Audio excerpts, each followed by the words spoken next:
لا يعرف الطاجن ده ايه يكتب دلوقتي في الكومنتات وهقول عليه اكيل جدا جدا جدا. مساء الفل يا اخي، بقالي كتير بسمع ان فرج ابو خالد جامد وهو اجمد حد في الكبده في اسكندريه، فيلا بينا نجربه. طلبت المخ بالزبده والكبده وحاجات تانية كتير طبعا هو مشهور بيها، وطبعا طالما في اسكندريه يبقى لازم يكون معايا اخواتي الاسكندرانيه. ويلا بينا نبدا بالمخ بالزبده. ده كان نفسي اجربه من بدري قوي بسبب الفيديوهات اللي بشوفها ليه، بس للاسف خان توقعاتي.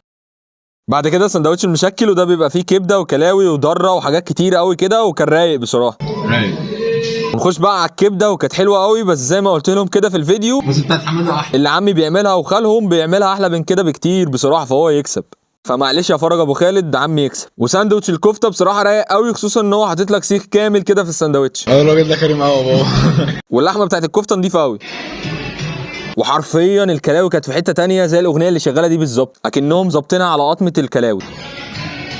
اصلي. يلا بينا بقى على ليفل الوحش، ونبدا فيه بالحاجه اللي اول مره اجربها حرفيا وما كنتش اعرف